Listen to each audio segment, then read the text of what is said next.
بسم اللہ الرحمن الرحیم۔ السلام علیکم ناظرین، آج کا موضوع دنیا میں پہلا قتل کس نے اور کیوں کیا۔ حضرت آدم علیہ السلام دنیا میں وہ پہلے نبی آئے تھے جن کے ساتھ حضرت حوا بھی آئیں، اور ان کو اللہ تعالیٰ کی طرف سے حکم تھا کہ وہ زیادہ سے زیادہ بچوں کے والدین بنیں۔ معزز ناظرین، حضرت آدم علیہ السلام کی اولاد میں سے حضرت حابیل اور حضرت قابیل بھی پیدا ہوئے۔ حضرت قابیل کاشتکاری کرتے تھے اور حضرت حابیل مویشیوں کو سنبھالتے یعنی ان کی دیکھ بھال کرتے تھے۔ وقت گزرنے کے ساتھ ساتھ حضرت حابیل اور قابیل بالغ ہو گئے اور ان کی شادیوں کا وقت آ گیا۔ رب العزت نے فیصلہ کیا کہ وہ ان سے کائنات کو بھر دے گا اور جوڑے سے جڑواں بچے پیدا ہوں گے۔ پھر قابیل کے لیے جو لڑکی منتخب کی گئی، قابیل نے اسے پسند نہیں کیا۔ باپ اور بھائی نے حضرت قابیل کو سمجھایا لیکن وہ نہ مانا، حتیٰ کہ قابیل نے اللہ تبارک و تعالیٰ کا حکم بھی نہ مانا، نعوذ باللہ۔ پھر حضرت حابیل اور حضرت قابیل کو حکم ہوا کہ وہ اپنی اپنی قربانی پیش کریں، جس پر حضرت حابیل نے اپنے مویشیوں میں سے خوبصورت اور پیارے جانور کی قربانی پیش کر دی، اور حضرت قابیل نے اپنے اناج میں سے نکمے اناج کی قربانی پیش کی۔ خالق کائنات نے حضرت حابیل کی قربانی قبول کر لی اور قابیل کی اناج کی قربانی کو رد کر دیا۔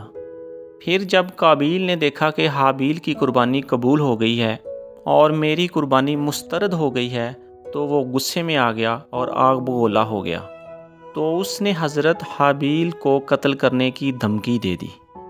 پھر حضرت حابیل نے اپنے بھائی حضرت قابیل کو سمجھایا کہ خالق کائنات صرف اس کی قربانی قبول فرماتے ہیں جو اس کا حکم مانتے ہیں اور ڈرتے ہیں اور سچے دل سے اس کی عبادت کرتے ہیں اور حکم عدولی نہیں کرتے۔ جو لوگ نیکی کے کاموں میں حصہ تو لیتے ہیں لیکن تکبر، خود غرض اور نافرمان ہوتے ہیں، ان کی نیکی اور قربانی اللہ کے ہاں قبول نہیں ہوتی۔ حضرت حابیل نے فرمایا، اے میرے بھائی، تم سیدھے رستے سے بھٹکتے جا رہے ہو، اللہ تعالیٰ سے معافی مانگو اور اپنے غلط فیصلے کو واپس لے لو اور اپنے نہ سمجھی کے ارادے سے بھی چھٹکارا حاصل کر لو۔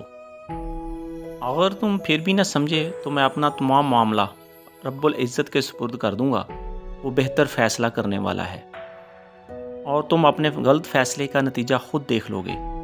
آپ کا غلط فیصلہ آپ کو دوزخ کی طرف لے کر جائے گا جو گناہ گاروں کے لیے ہے۔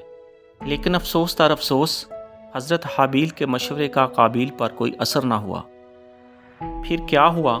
قابیل نے مشورے پر عمل کرنے کی بجائے غصے سے ایک بڑا پتھر اٹھا کر حضرت حابیل کے سر پر دے مارا، جس کے نتیجے میں حضرت حابیل اسی وقت اپنے خالق حقیقی سے جا ملے۔